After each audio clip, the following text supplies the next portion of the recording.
Well, I'm joined this afternoon by Kathy Curtis, new friend and definitely someone that I've grown very close to in the last year. Kathy, welcome. Thank you for having me. Yes. And could you tell everybody a little bit about what you bring to the table? What's your background?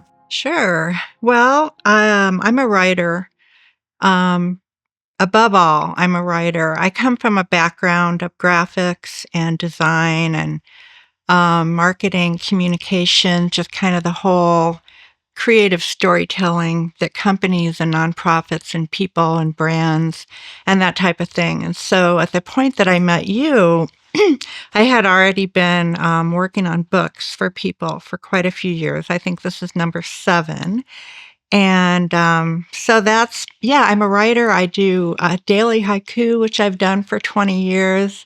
I have writing programs that I've created to help people use the power of journaling and letter writing and creative outlets to deal with things like grief and other emotional journeys that they go through. So that's who I am. And we have kind of a unique path. I think you'd agree with those words. Oh, definitely. On how we connected because we didn't know each other. And you actually approached me just blindly at a social event in town and said that you'd been watching me on LinkedIn. And of course, I said stalker. And we both laughed about that. And then you asked if I'd be willing to have coffee with you. And I gave you my card and said, if you call me, we'll have coffee. But if you don't, all's good. Right. And so you did. So tell me about why you wanted to reach out, why you wanted to connect with me. Well, I'm definitely being a storyteller. I mean, and I'm really observant. And when people are doing extraordinary things, and I know it takes courage and determination and to overcome the kind of things that we all have to overcome in order to have a career that, in my opinion, was going, phew. Just watching you on LinkedIn. We didn't know each other, and somehow you kept showing up on my feed. And I thought, how does a former police officer end up becoming an international speaker and trainer? I mean, that just seemed unfathomable. And so I read a little bit about you, and I thought, I just love to hear your story. And I felt really awkward reaching out just to say, I want to hear your story. I didn't have anything to offer you, I didn't think, and I didn't want anything from you. But then fate brought us together. And so I went to take a photograph of the painting that you were making a bid on.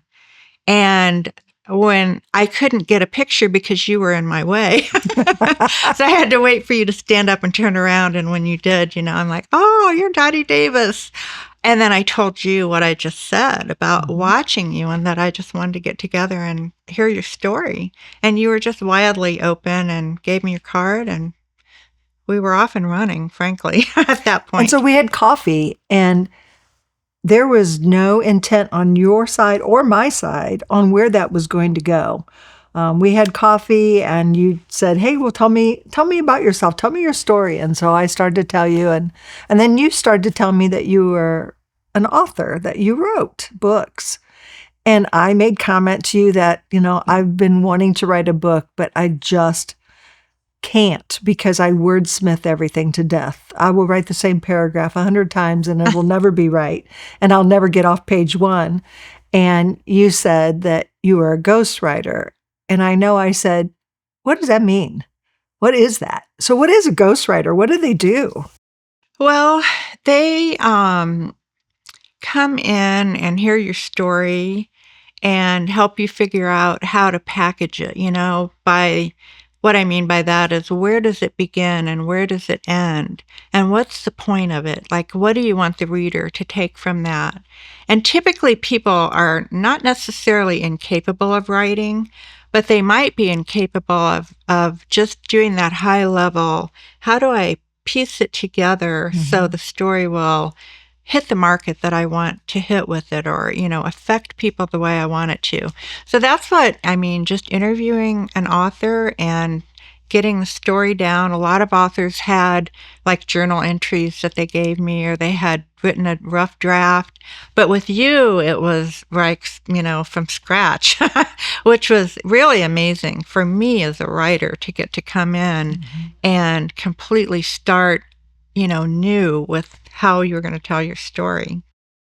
And so through the process, I know how many times you would give me a list of 20 questions and tell me, I just want you to respond to these 20 things. Or you would say things like, okay, today, I want you to give me an avatar about who this book is for. And I said, what are you talking about? Like, your mind is so different than mine. You're very creative, and you have this way of connecting dots and putting things together that were just not even in my repertoire at all. Right. I would have never seen that, never been able to put those pieces together. Tell me about when I said to you, you said, who is this book for? Who are you writing this book for? And I sat there, we were at the library, and I sat there for a while, and I was quiet, and I said, for men. And you literally dropped your pen on the table, and you said, for men? Do you remember that? I thought maybe I fell off my chair. I wasn't sure. I didn't really remember. Yeah. Well, I mean, I assumed it would be for women, but the minute you said men, I went, oh my God, how am I going to get a man to want to read this? Like, because everything I do is about making the audience we want to target want the product. And I just was I have no idea how that will happen, but I thought, this is brilliant. And I still feel that way. Yeah. What did you find the hardest part of this journey? We've been working on this book together, and we started out with you being a ghostwriter, and it was only months in that I said, no, you're the co-author, because this book wouldn't have happened without you. While I have the story and I can get on stage and tell my story, because I'm a storyteller as well. You are. I can't put it to paper. And I couldn't figure out a flow or a rhythm. And that was one of the things that I loved when I met with you. You brought me 4 books, not the first meeting, later. You met with me and said, here's 4 books that I've authored or co-authored. You just want to look at them and see what you think of my writing style. And 2 things really stood out. One was, I loved how you write that there's almost like a cliffhanger between one chapter to the next, wanting the reader to, I got to know more. I can't go to sleep now. I got to read the next chapter. And as it continues. But the other thing was, and you mentioned it in your intro, your haikus. I have loved haikus since I was a kid, just learning how to do it, literally tapping them out on my leg like we talked about. And so when you said that you did haikus, and then I was able to see that in print, I was like so intrigued with your writing skills. Wow, thank you. When you asked if we could include haikus in the book, again, I nearly fell out of my chair because that's not a common thing for people to ask for, but I think it really added a lot to the story, and I'm so glad that you wanted to do that. The hardest thing, well, at times the subject matter got hard for me.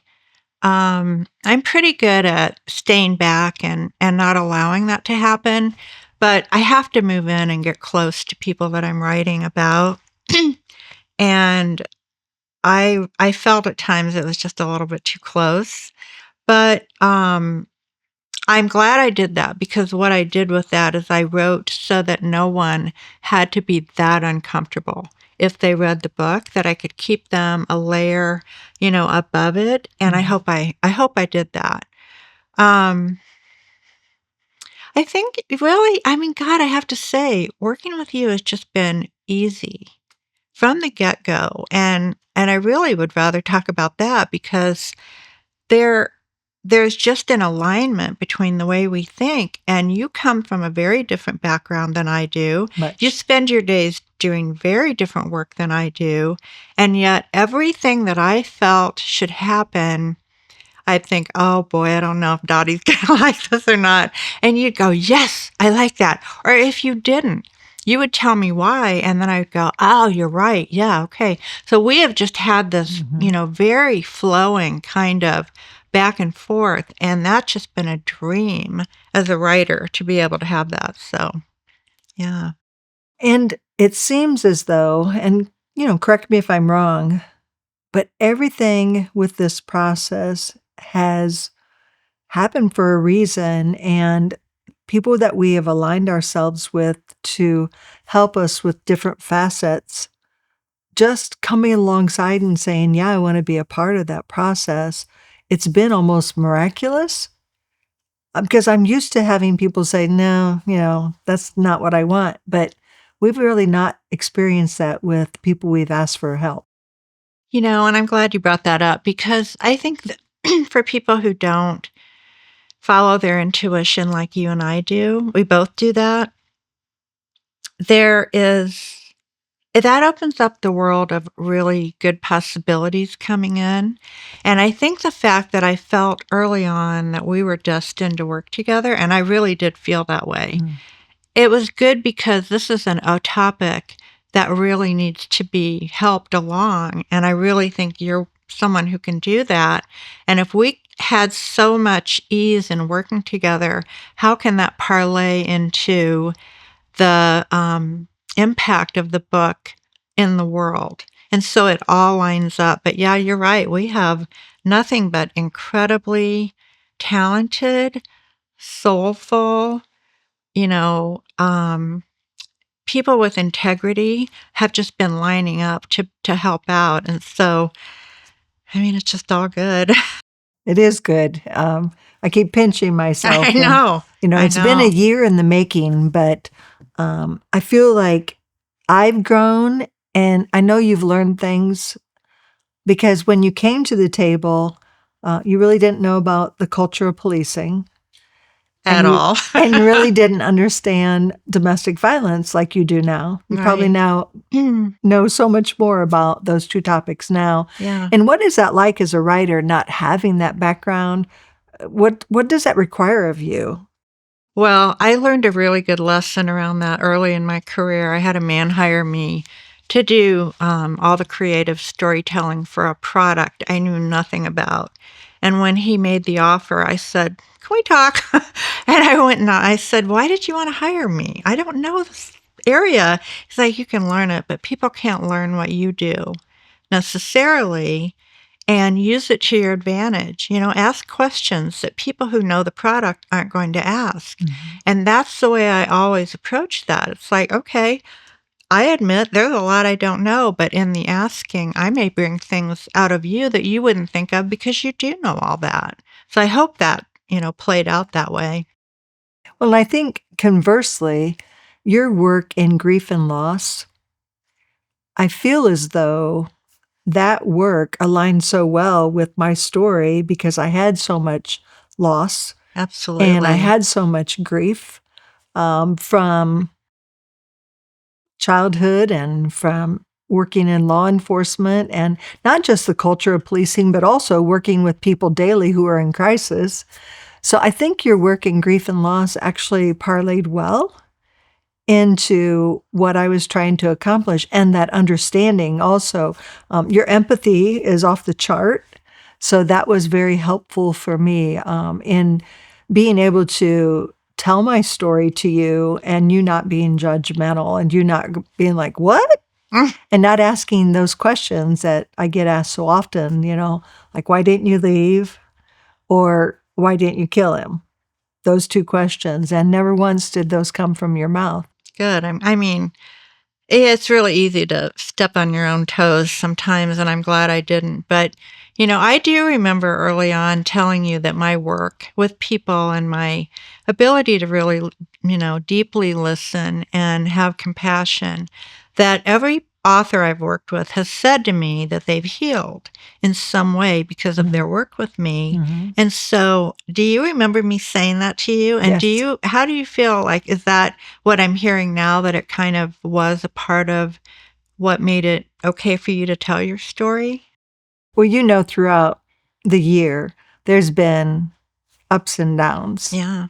As far as my emotions, because I've had to relive things that I had put in a little box up on a shelf, had to come back out again. Yeah. I had to re-examine things. I had to question my whys, why I did certain things, why I behaved in certain fashion.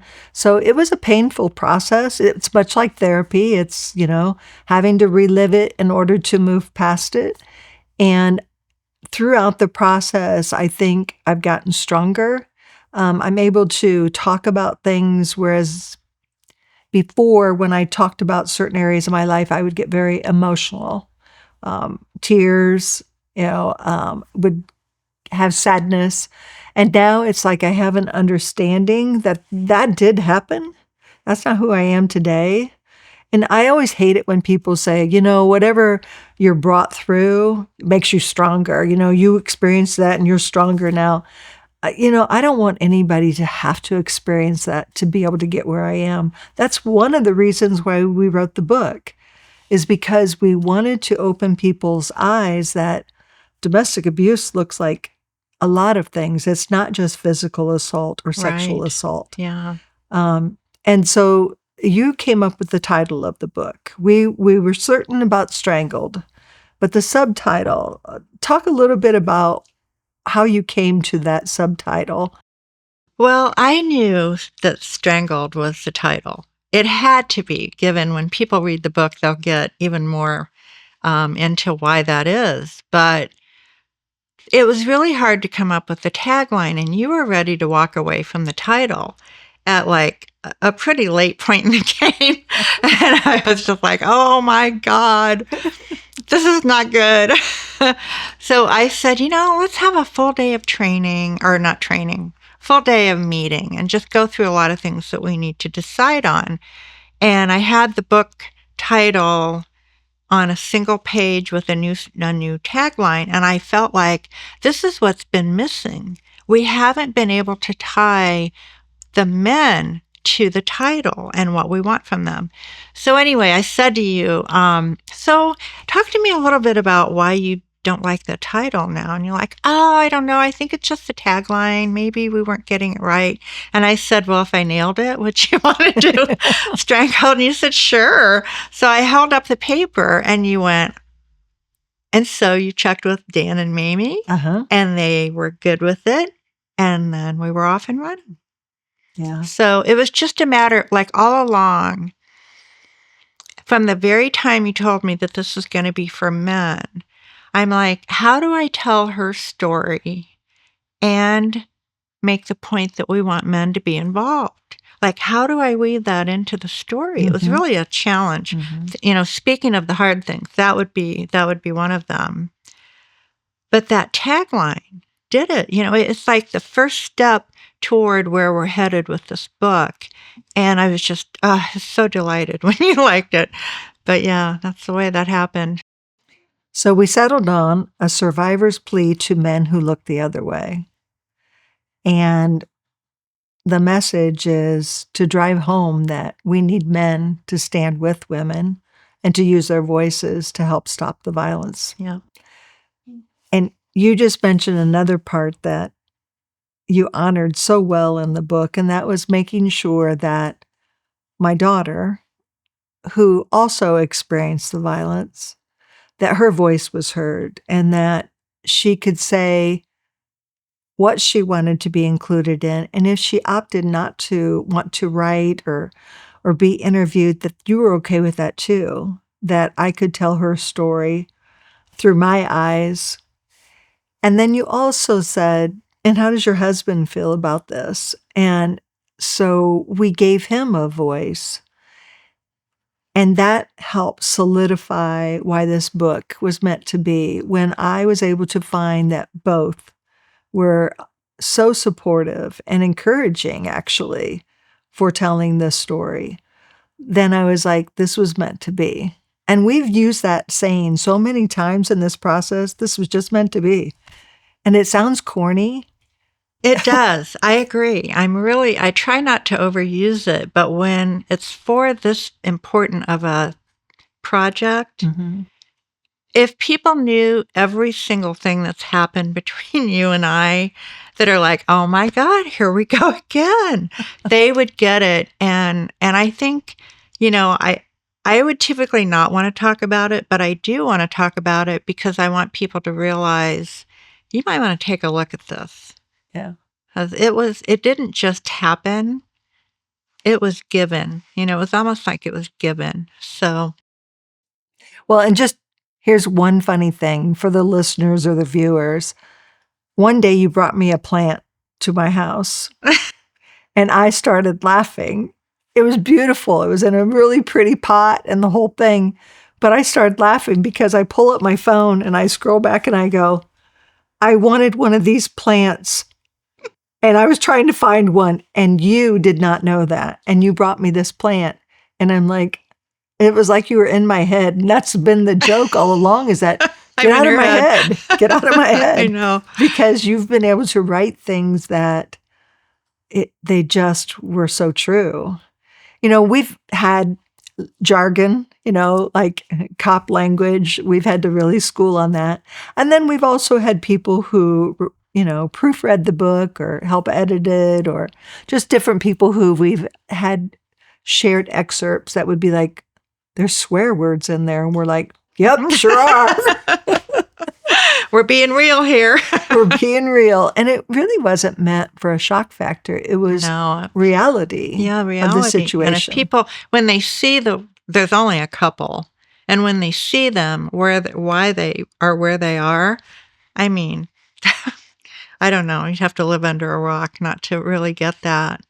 I've also, when I ran into you at that fundraising event and you were making a bid on a painting, that painting, my nephew had commissioned that artist to do in a really large format for his home. And he invited me over because anytime he does anything with art, he's like, "Hey, Kathy, you want to come see what I'm doing?" So I go over and I help him hang it. Well, that nephew is best friends with your nephew, which we didn't find out until later. Like, we have these unbelievable, really powerful and important, connections. But to think that that painting is what drew me over there, Yes, is part of the dot connecting. for sure. Dottie and the dots. Dottie and the dots. Exactly. And there's been so many, and hopefully the readers will pick up on those dots. They'll figure them out as well. Because I don't want to give them away today. I really want people to have the opportunity to read it and to walk away going, oh my gosh, this and that, this and that. They were just there. I know. And I had not put those together until we sat. And then you started pulling them together, and it was just uncanny. It was like you said, when you get the knowledge, it opens your eyes, and it's like, it was there all along. I just couldn't see it. Right. And I think that's really typical. Not many people take a step back and really look at their life to see all the connecting patterns and what meaning they can take from that. Like, that's the main thing for me, I hope, for you, is that you were meant to write a book. You were meant to find your voice. You were meant to do so many things if you just follow the dots through your life. Mm. And so I think, anybody who's, even if they're not thinking of writing a book, if they just want to get their story down in a story package, that is the takeaway is so profoundly good, that you can end up thinking, wow, my life did have a lot of meaning. So For real. you did that. All right. So what haven't we talked about the book that you would like the audience to know about? Well,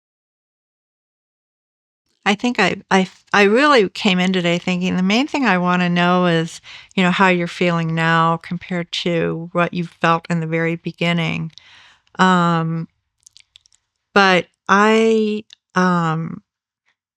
think I just want to reiterate the amount of courage it takes to do what you've done, to tell your story. And part of the reason for that is because the thing that people get value from in a story like yours is when you say, yeah, I made that choice. It was awful, and I made it. Or talking about things that are really kind of, embarrassing, and yet putting it out there because we are all people. We are all flawed. We are all full of the mistakes that we've made. And when someone can talk openly about that, it just gives everyone permission to be a little more forgiving about themselves and maybe to be a little more authentic with other people. And then that can only make the world better. So that's one thing. I also, so as someone who wrote your book, or co-wrote it, actually, um, so often I felt like, oh my gosh, I'm getting so many lessons here in life about finding your voice, what it takes to do that. Mm. I don't know anybody that doesn't struggle with that in life. Like that's a really hard one for people. Um, what does it take for a woman to leave a situation that you were in? And how much hope are you going to give other women Mm. who read your story? You're going to be giving people a lot of hope on that idea. I remember a big thing for me was how do I make sure that Dottie comes through as lovable as I find her to be? Mm. Because people won't step up and help you if they don't love you. So that was really important that I was able to bring that through. I think I did a good job on that.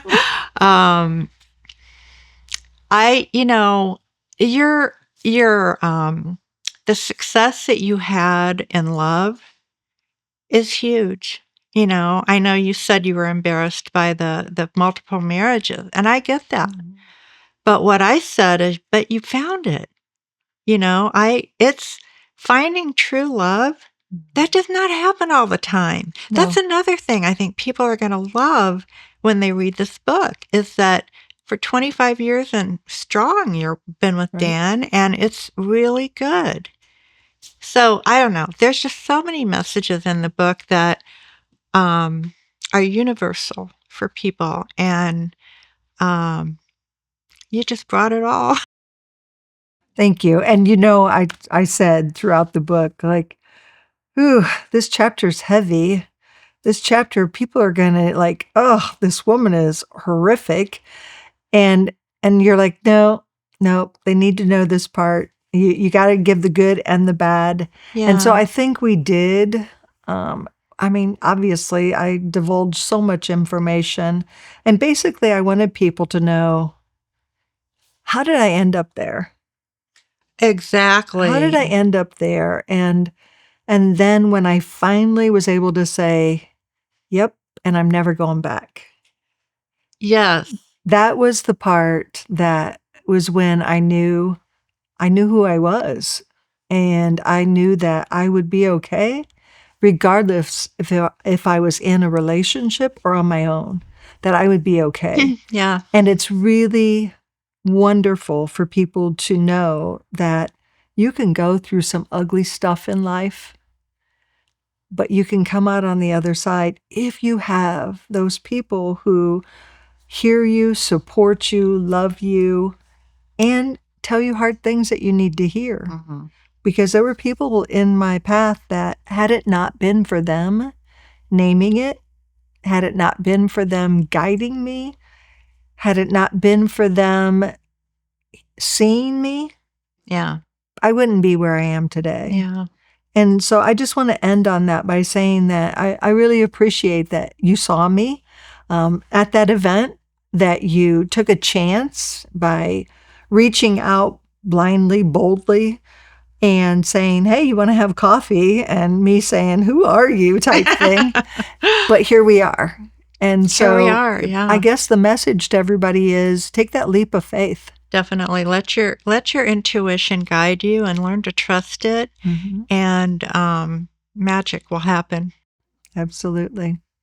Well, thank you, Kathy, for coming today and opening up your soul to everybody. And, if anybody needs a writer, they should definitely seek you out. Well, thank you. I want to thank you for not only just really getting the fact that we were meant to do this. Mhm. But also, I found you to be so open. You saw me too. You gave me the freedom to give you the most imaginable book I could give you. And that doesn't always happen. People are afraid to take risk in the way they put their story together. And you were just wide open and encouraging. And I feel like the book is just all that much better. And it's really a tribute to you. So thank you. I loved writing it. Good. Thank you so much. Yeah.